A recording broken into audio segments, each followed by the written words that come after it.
Ladies and gentlemen, the US has poured oil in the 2-week-long Israel-Iran conflict by bombing Iran's 3 nuclear sites in a late-night operation. The 17-hour operation, called Operation Midnight Hammer, was coordinated strikes from air and sea, obliterating the 3 nuclear sites of Fordow, Isfahan and Natanz. Now, obliterate is a word that the US has used, its president has used. Iran has said it's a bit of an overstatement and that the 3 sites, especially Fordow, have suffered only superficial damages. Now, ladies and gentlemen, what's the truth? We still do not know. It'll be clear in the next 48 hours. But there are satellite images that are indicating that the undamageable, the undetectable Fordow site, hidden deep in the Rocky Mountains of the north, has been penetrated. Those pictures are on your screens. But then there are also reports and satellite imagery that suggests that Iran had already moved out its enriched uranium out of there. Now, interestingly, Russia, adding fuel to fire, has said that many countries right now are willing to give Iran their nuclear warheads. As questions swirl over the world edging towards a nuclear conflict, Iran's foreign minister, as we speak, is headed to Moscow for talks with Putin. Now, we know this. Mr. Trump has a tendency to use the N-word rather casually, suggesting at one point in the last 10 to 15 days that India and Pakistan were close to a nuclear war that he stopped. Today, this is what he's saying. A short time ago, the U.S. military carried out massive precision strikes on the 3 key nuclear facilities in the Iranian regime, Fordow, Natanz, and Isfahan. Tonight, I can report to the world that the strikes were a spectacular military success. Iran's key nuclear enrichment facilities have been completely and totally obliterated. Iran, the bully of the Middle East, must now make peace. If they do not, future attacks will be far greater and a lot easier. The door for diplomacy should be always keep open, but this is not the case right now. My country has been under attack, under aggression, and we have to respond based on our legitimate right of self-defense. And we will do that as long as needed and necessary. Now, to be fair, Mr. Trump for the last 10 years or so has been saying that Iran cannot have nuclear weapons. Today, in the Pentagon briefing, the Defense Secretary not just detailed Operation Midnight Hammer, but also said that its target was not a change in regime in Iran, but taking out its nuclear assets. It also said that Iran's Air Force never took to the air. They simply had no clue till the operation was over and U.S. assets were on their way back home. Listen in. Is regime change off the table, Mr. Secretary? And to the chairman, you said the battle damage assessment is still ongoing, but do you believe that some nuclear capability in Iran remains? This mission was not and has not been about regime change. The president authorized a precision operation to neutralize the threats to our national interests posed by the Iranian nuclear program and the collective self-defense of our troops and our ally. What will be your next step if Iran or militias under Iranian influence in the region attack U.S. interests or allies in the region? Ultimately, wherever it may be, whether it's in Iraq or Syria or bases in the Gulf, as the president said, it would be as the chairman said, it would be a very bad idea for Iran or its proxies to attempt to attack American forces. Now, as expected, Iran and Israel have conducted retaliatory strikes over the last 8 to 10 hours. But so far, Iran has not touched any U.S. military asset. But, ladies and gentlemen, Iran is ramping it up. They have just announced the parliament's vote to close the strategically vital Strait of Hormuz, one of the globe's key oil shipping routes. A final decision, Iran says, will be taken by the Supreme National Security Council. Now, remember, viewers, other nuclear-armed powers at this point are keeping a very close watch at what is happening in the Middle East. The United States of America does not want Iran to be yet another nation armed with nuclear weaponry. As of 2025, and that's a map there, these are the nations armed with nuclear weapons and their arsenals. The US and Russia possess the most number of nuclear warheads, followed by China, France, UK, and India. Now, today many are also talking about what happened way back in 2003, when the United States of America invaded Iraq, citing their nuclear weapon program. The United States back then said it acted on inputs that Iraq was trying to purchase 500 tons of yellowcake uranium from Niger. Well, what happens next is the Iraq War. The United States of America goes on to invade Iraq, but till today, they are searching for those weapons of mass destruction.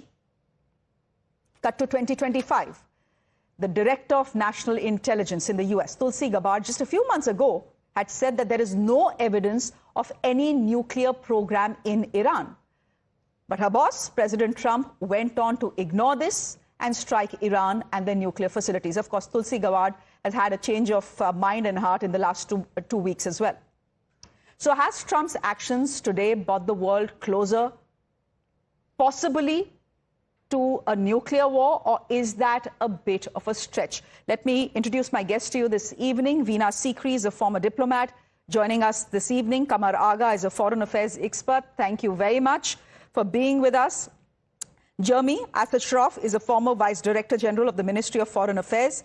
He's also the former Israeli ambassador to Germany. Thank you very much, Jeremy, for joining us. And Peter Kuznick is an author. He's a professor of history, director of the Nuclear Studies Institute at the American University, joining us this evening. Ladies and gentlemen, first things first, thank you very much for your time here on Times Now. Peter Kuznick, can I start with you and ask you if it is a bit of a stretch at this point to wonder whether the world is edging towards a nuclear conflict? After all, look at what Russia is doing. Already offering its warheads, maybe it's rhetoric, but already offering its warheads to Iran. For Russia to give nuclear weapons to Iran would be madness. Just as the Israeli and U.S. strikes are madness, Russia would not do that. I can't imagine they would do that. And I'm not sure who in Russia has suggested that. The last thing we need is a nuclear-armed Iran. We see how dangerous a nuclear-armed Israel is. We don't want, if Iran got nuclear weapons, then the Saudis, the Emiratis, the Egyptians, the Turks would all follow. You don't need more nuclear weapons in that region, that's for sure. So I think we are closer to nuclear war than we were a day ago. We're closer to nuclear war than we were 2 weeks ago. But certainly it's not inevitable, and we need to step back. We need to calm this situation. We need to resolve all of these wars through diplomacy. Diplomacy has become a dirty word in our world, and that's sad, because in a nuclear-armed world, there are 9 countries that now have nuclear weapons, but Mohammed al-Baradei, the former head of the IAEA, said 40 countries have the technological capability of developing nuclear weapons. And the lesson that countries are learning, they learned from the U.S. invasion of Iraq, but not invading North Korea, is that the only protection that they have is if they have nuclear weapons. North Koreans said that. The big mistake that Saddam Hussein made was not to develop nuclear weapons. So that's not what the world needs. That would be the kind of insanity that will almost certainly lead to nuclear war, nuclear annihilation. As Tulsi Gabbard herself warned in a 3.5-minute video the week before this, she said that the world is on the brink of nuclear war. And she warned about annihilation. She warned about nuclear winter. And that was before this current madness by Israel and the United States. So you're saying we are closer to a nuclear war than we were 2 weeks ago, but it's not as if it's inevitable. Can I just get in Qamar Agha here?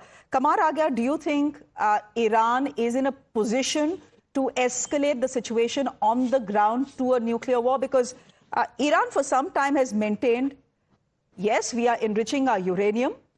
The IAEA is keeping a watch on us. We are part of the NPT, which they are now, of course, threatening to walk out of. But we certainly have no nuclear warheads. So if there is someone that is going to start a nuclear war, it's certainly not going to be us. I don't think, Russia is going to give them a nuclear weapon, or any other country for that matter. For that, Russians should go there, or Russian should be scientists, Russian engineers and Russian army personnel should be posted there. It's not a small weapon, which can be used. Anybody can use it. Iranians have no training in using that, and I don't think that is possible. It's just a statement. Or maybe Russian might be sending their own team to handle all these things. That is a different thing. Second thing, yes, Iran will fight back. There's no doubt about it, because they have made it themselves clear that we will retaliate, but we will choose the timing. We don't know yet, whether they will start directly attacking Americans. No, the first thing they would do, they have been telling, is to disrupt the oil supplies in that region. And that would have a huge economic cost to the Americans. And they have already said that they will choke the Strait of Hormuz, from where almost, 20% of the oil coming from that region to different countries, going back to Europe and America, India, Southeast Asian countries. So that is the major. That is the major weapon which Iranians are having at the moment. Okay. Second thing, they have allies, the militant allies like Houthis, Hezbollah. Hezbollah is very weak. Houthi is, in fact, they have said that they are with Iran, and they have said that they will fight together with Iran against the Americans and Israelis. So Houthi have the expertise to, target Saudi oil refinery, or Saudi oil installations, or UAE oil installation. They have done it earlier, and they said that they have no love for Saudi Arabia or UAE because they were earlier part of the Islamic coalition, which has targeted Yemen for almost a year. So that is another possibility, using. So that is the only weapon. Otherwise, I don't think, they are going to directly targeting American soldiers in that region, but they are prepared to go for any eventuality. We are talking about a nuclear war, but let's realize that it has very far-reaching consequences, not just for the region, but the entire world. Jeremy, will you come in here? There are hawkish hardline voices in Iran that are now speaking and saying, you took out, that's the Americans took out our uranium enrichment facilities. Now what this does is, it ensures that Iran digs in its heels and says, you tried to stop us, we'll keep doing it. Yes, we will have to rebuild it from scratch, but we'll do it. Have you then just goaded the Iranians to push their nuclear program further? Well, actually, I must say that about a week and a half ago, the UN watchdog, the IAEA in Vienna, stated very clearly that Iran is in non-compliance with its safeguard obligations, that it is the only country without weapons that is enriching to 60%, and that it is a country that is bringing forth questions that need to be discussed by the Security Council, and that the Secretary General of the IAEA could no longer certify that the program is for peaceful purposes. And let's broaden the picture a bit. Iran is not a peace-loving nation. It's been involved in intense elements of terrorism, or throughout the world, but particularly in the Middle East. It supported proxies like Hezbollah, Hamas, and Houthis, and other organizations that have been dedicated to the destruction of Israel. And only last couple of months ago, Khamenei, the so-called supreme leader, said that Israel is a cancerous tumor that must be eliminated. Now, you'll say to me that this is just rhetoric, Iranian rhetoric, but since October 7th, when you see a country that has a very determined effort to build capabilities and also has an incredibly hostile intent, you tend to take them seriously. And we take Iran's threats very seriously. And that is why I think that what the Americans did earlier today was a very important step. It was a very important statement in favor of stability for the Middle East. And I don't think it has moved us closer to a nuclear war. It has, in fact, moved us away from any sort of nuclear debacle. Veena Sikri, would you want to come in here? There are 2 points of views here. We've heard both of them. When it comes to India, and I just want to get you into the Indian context as well, the Prime Minister, we believe, has already spoken to the Iranian president. He's saying, come to the talking table. Diplomacy is what will solve things. Iran is saying diplomacy is completely out of the window after what the United States of America has done this morning. When it comes to the nuclear question, the end question, does India at any point believe that the world could be closer to a nuclear war? I'll tell you why I ask this question. I ask you this question because when India launched precision strikes inside Pakistani territory after what happened in Pahalgam, Donald Trump was on record to say, oh my God, these two nuclear-armed nations were at the brink of a nuclear war, and I stopped it. Look, I think they're two entirely separate issues. I think what happened in Operation Sindoor is very clear. India has repeatedly said that there was no question of any nuclear, being anywhere near a nuclear war on either side. And India has quite categorically said that it was the Pakistani DGMO who telephoned our DGMO, Director General of Military Operations, to ask for a ceasefire after the 10th early morning attacks on Pakistani air bases. So I think that's a completely separate issue. To tell you quite correctly, in the first response by President Trump to the the killing of the tourists in Pahalgam, he had absolutely condemned the killing of the tourists and has said that India has a right to self-defense. So I think that is what has happened there. I think there is, we cannot draw parallel. But right now, let me say that I think one has to try and move towards de-escalation, dialogue and diplomacy. President Pezeshkian of Iran called our Prime Minister, telephoned our Prime Minister earlier today and discussed the situation in detail. And this is what our Prime Minister said to him, that we must move towards de-escalation, dialogue and diplomacy. And I think that here we should bear two things in mind. We do know that yes, the nuclear assets have been taken out. We will know the details in a few days or so. But the presidential statement from America did say that this is it and we do not want regime change in Iran. So I think, is that a point there? So then we have to just go to the dialogue. But Iran had said that we are prepared to have discussions and negotiation if Israel stops its attacks on us. So I think that today morning, if Iran has launched some attacks on Israel, they have hit Tel Aviv, I believe. But I hope that there will be not much retaliation, because then we can move towards getting to that point of resuming negotiations on Iran's future nuclear program. They have a civil nuclear program. They have, the question of their enrichment of uranium program. All those things can be discussed and worked out. But I think the decision by the Iranian parliament to block the Straits of Hormuz is a very serious one. It's going to affect a lot of countries, including India, China, and many others. It's the most critical area of the world through which oil supplies pass. So I think that this is going to have a major impact, and everybody is going to want the situation to end very soon. Okay, Jeremy, definitely with the Iran's parliament voting for blocking the Strait of Hormuz, this is an escalation. I want to ask you, Jeremy, if Israel at this point of time